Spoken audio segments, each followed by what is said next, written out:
স্কুলটি স্থাপিত হয়েছিল 1967 সালের 16ই জানুয়ারি। আচ্ছা। আর এর নামকরণটা কিভাবে এই আসে? নামকরণটা হচ্ছে অত্র এলাকায় একজন ধনাঢ্য ব্যক্তি ছিলেন, দানশীল ব্যক্তি অলি নওয়াজ খান সাহেব। উনি নিঃসন্তান ছিলেন। আচ্ছা। উনি পরবর্তীতে অত্র এলাকাটা শিক্ষা দীক্ষার দিক থেকে অনেক অবহেলিত ছিল।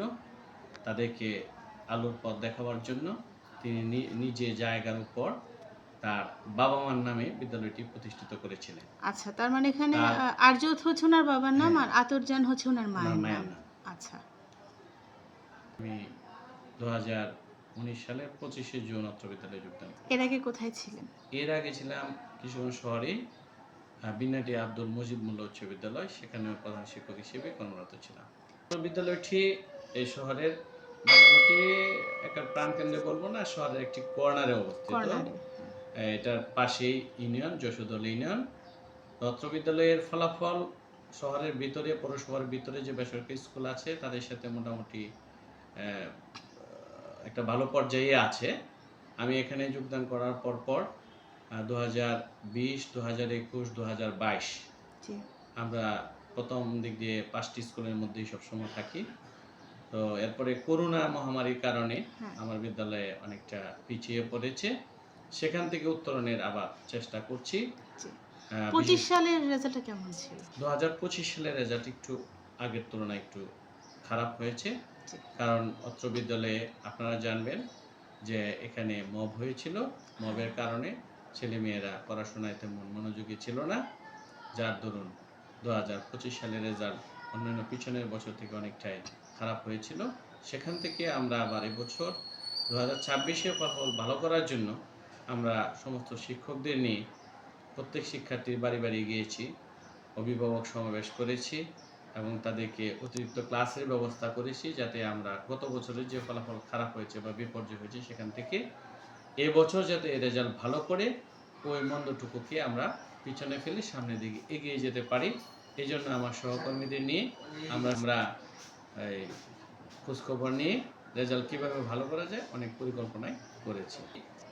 অভিভাবকদের এখানে ভূমিকা আছে, কারণ ছাত্র, শিক্ষক, অভিভাবক তিনের সমন্বয়ে কিন্তু ফলাফল একটি অপরটির সাথে ওতপ্রোতভাবে জড়িত। একটিকে এস্টাবলিশ করা যায় না। স্কুলটি শহরের একটি কর্নারে পড়ার কারণে আমার এখানে যে সমস্ত শিক্ষার্থীরা ভর্তি হয় সে সমস্ত অভিভাবকরা অনেকটাই মানে অবহেলিত বলবো।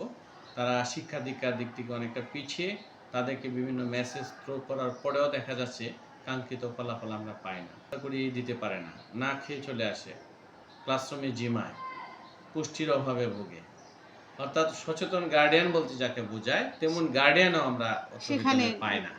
বাংলাদেশ গড়ার স্বপ্ন লালন করে আমার বিদ্যালয়ে অনেক আগে থেকে বিদ্যালয়টি ডিজিটালাইজড হয়েছে, আরও কিছু বাকি আছে। বিশেষ করে আমার অত্র বিদ্যালয়ের একাডেমিক যে ফলাফল সেটা আমরা অনলাইনের মাধ্যমে দিতে পেরেছি। আর আমার এটা বর্তমানে সিসি ক্যামেরার আওতায় আছে। আমরা আগে হয়তো গুরুত্বপূর্ণ জায়গায় সিসি ক্যামেরা দিয়েছিলাম, কিন্তু এবছর মন্ত্রী মহোদয়ের নির্দেশে, বিশেষ করে এটা এসএসসি পরীক্ষার কেন্দ্র, কাল দিন পরে আমার পরীক্ষা শুরু হবে, আমার প্রতিটি শ্রেণীকক্ষ সিসি ক্যামেরার আওতায় নিয়ে এসেছি। তো এটা তো ডিজিটাল বাংলাদেশ করার লক্ষ্যে এক ধাপ এগিয়ে। আর আমার এখানে সরকারিভাবেই ওয়েবসাইট চালু আছে, মাল্টিমিডিয়া ক্লাসও চালু আছে। হ্যাঁ, মাল্টিমিডিয়া সরঞ্জামের কিছু অপ্রতুলতা আছে। বিশেষ করে এই গত সরকার প্রত্যেক স্কুলে যে ডিজিটাল ল্যাব দিয়েছিল সেটা আমারও পাওয়ার কথা ছিল, কিন্তু 5ই আগস্টের পর দেশে এলোমেলো অবস্থার কারণে আমি হয়তো সেটা পাইনি। কিন্তু আমার অনেক আগে পুরনো একটা ল্যাব ছিল, সেটা এখন তেমন ভালো চলছে না।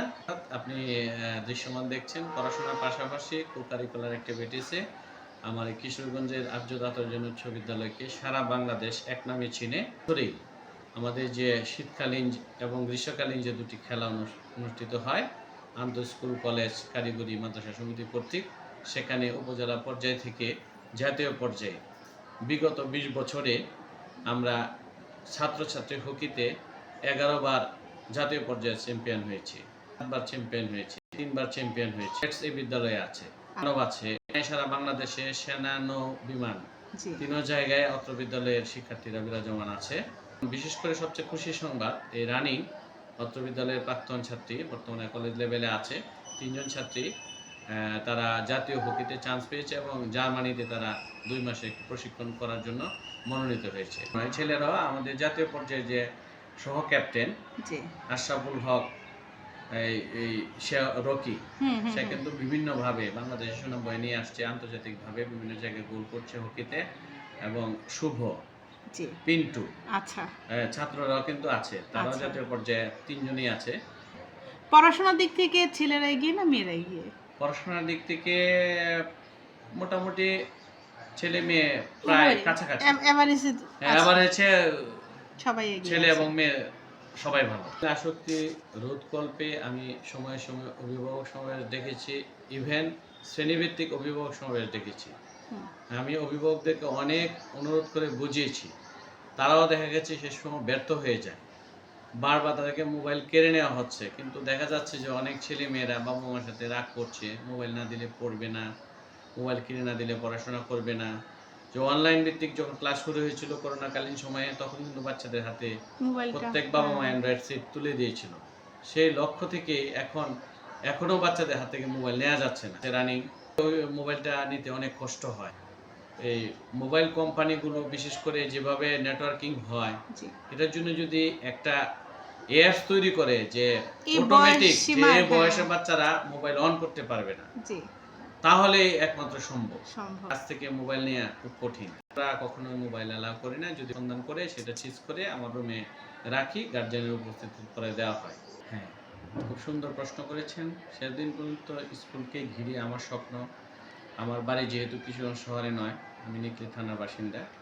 হাওড়া এলাকা। হ্যাঁ, এখানে এসেছি উত্তরা এলাকায় যে সমস্ত শিক্ষার্থীরা পড়াশোনা করে তাদেরকে সুন্দর মানুষ গড়ার স্বপ্ন নিয়ে আমি শিক্ষকতা পেশে এসেছি। পরিবারের মতো মনে করে আমার সবটুকু উজাড় করে দিই আমি শিক্ষার্থীদেরকে কিভাবে তাদের ভবিষ্যৎ ভিত রচনা করতে পারি, সেজন্য আপ্রাণ চেষ্টা করে যাচ্ছি। যতদিন শিক্ষকতা পেশায় আছি ততদিন পর্যন্ত আমার চেষ্টা অব্যাহত থাকবে।